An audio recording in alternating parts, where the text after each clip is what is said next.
Setia Regita, saya berasal dari jurusan Agribisnis Universitas Riau. Hai teman-teman, nah di sini aku bakal cerita ke kalian semua tentang kelapa sawit. Nah, sebelumnya kalian udah tahu nggak apa itu kelapa sawit? Nah teman-teman, kelapa sawit itu adalah sumber utama minyak nabati sesudah kelapa di Indonesia.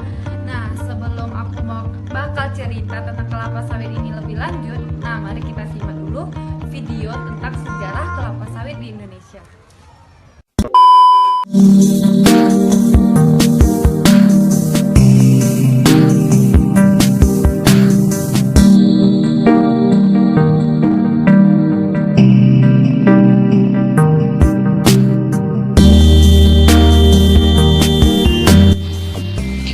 Kelapa sawit merupakan suatu komoditas utama di Indonesia. Namun, tahukah Anda bahwa kelapa sawit bukanlah tanaman asli Indonesia? Kelapa sawit didatangkan ke Indonesia oleh pemerintah Hindia Belanda pada tahun 1848. Beberapa bijinya ditanam di kebun raya Bogor. Sementara sisa benihnya ditanam di tepi-tepi jalan sebagai tanaman hias di Delhi, Sumatera Utara pada tahun 1870-an. Pada saat yang bersamaan, meningkatlah permintaan minyak nabati akibat revolusi industri di pertengahan abad ke-19. Dari sini kemudian muncul ide pembuatan perkebunan kelapa sawit berdasarkan tumbuhan seleksi dari Bogor dan Delhi. Maka dikenallah jenis sawit Delhi Dura. Pada tahun 1911,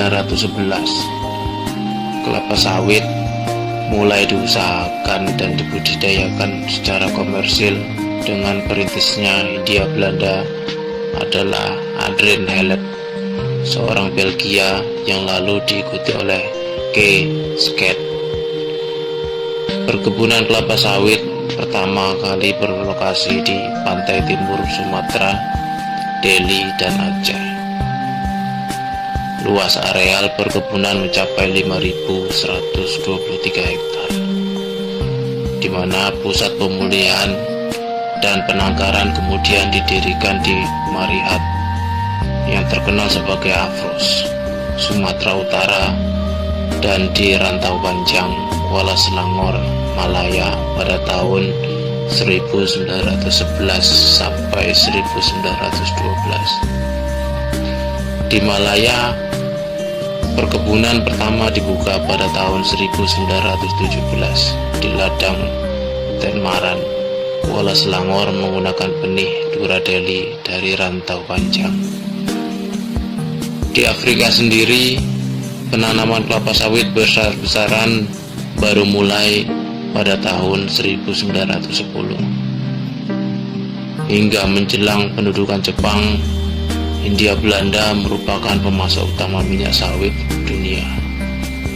Semenjak pendudukan Jepang, produksi merosot hingga tinggal 1/5 dari angka tahun 1940.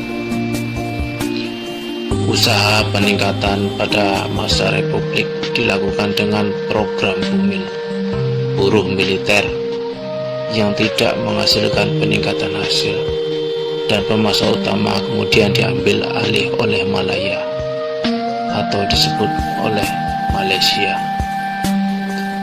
Baru semenjak era Orde Baru, perluasan areal penanaman digalakkan, dipadukan dengan sistem PIR perkebunan. Perluasan areal perkebunan kelapa sawit terus berlanjut akibat meningkatnya harga minyak bumi, sehingga peran minyak nabati meningkat sebagai energi alternatif.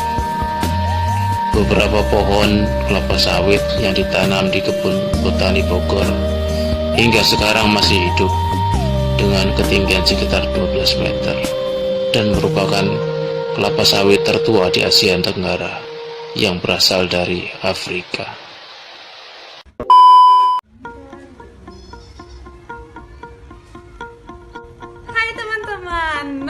kalian udah nonton kan video sejarah kelapa sawit? Nah, sesudah itu aku bakal kasih tahu ke kalian semua apa itu kegunaan kelapa sawit. Nah, kegunaan kelapa sawit yang saya tahu, kegunaan kelapa sawit itu adalah seperti bisa digunakan menjadi bahan baku minyak goreng, bisa dibuat untuk mentega, bisa untuk digunakan sebagai bahan makanan lainnya, bisa digunakan juga untuk bahan baku kosmetik dan pewarna dan lain-lainnya. Masih banyak lagi yang harus kalian tahu.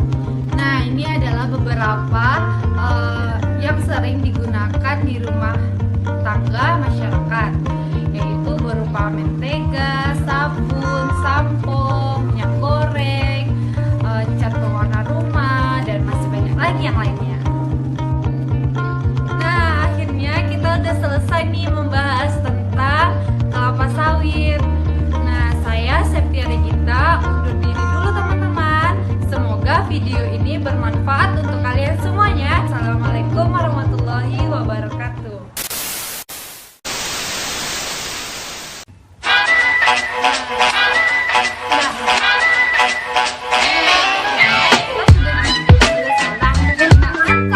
Jadi bro,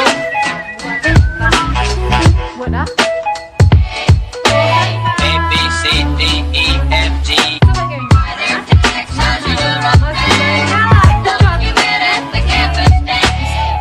Then you see her on a green.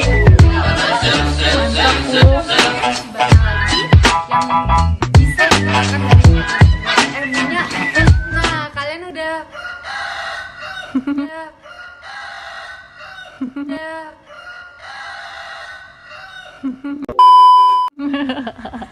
man